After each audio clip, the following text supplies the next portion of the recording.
Before I became Muslim, um, I was involved in community work in Edinburgh in Scotland, and I was doing work in schools and had started doing sessional graffiti art work with young people.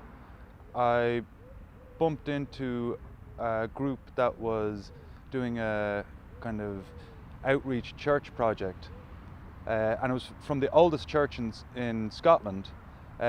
Was recognising that their congregation was getting old and that they would have to go into what was called a church without walls. This project was moving into the kind of club sector, in a sense, the entertainment sector, and I was doing a bit of performance poetry and stuff, so I kind of fitted in with that, and we did some music and stuff and club nights and stuff, and I kept up the graffiti work.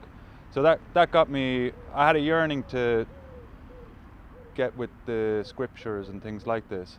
That was there, that yearning was there. I was at the point where I was very close to getting baptized, to have myself confirmed in a sense as a Christian, because I wanted to say, I believe, and I wanted to be with a community that shared these values. So I was looking for something a bit more clear, laid out, because I wanted to change myself. I didn't want to have something that everything appealed to me.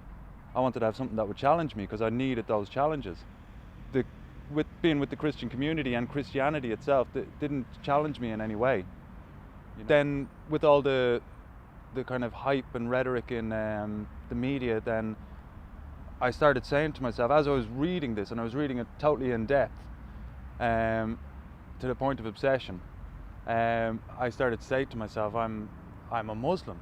I'm a Muslim. And who do I talk to? I was an artist, and I was thinking, well, if I became a Muslim, what could I draw and what could I not draw?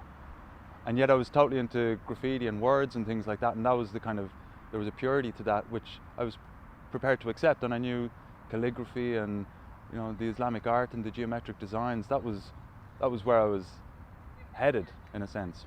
I basically met a guy at a market, and he was selling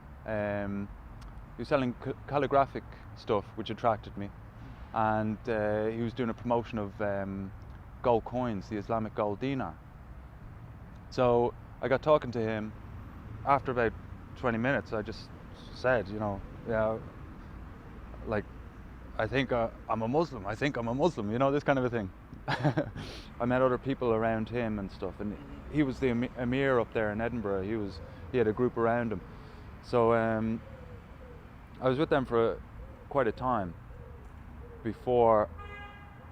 What it took was for him to say, so you've been with us for a time, are you going to say Shahada? And at the time I was like, not ready, not ready. But it's like, what am I doing here if I'm not ready? I met him in a cafe, and he didn't tell me, but he said, so are you going to say Shahada? Yeah, okay. And so how do we do this? I thought we were going to plan it there, in a sense. I was like, well, we could do it here. So there was a guy, Hajjuseen Dutton, who's written some amazing stuff, and he was there as well. So we were able to do it there in the cafe. You got to weigh up that desire as a sense of hope, and not let it be outweighed by the fear. So that's like to say, well, if I have to do this, what's making you do this? See that as a sense of hope,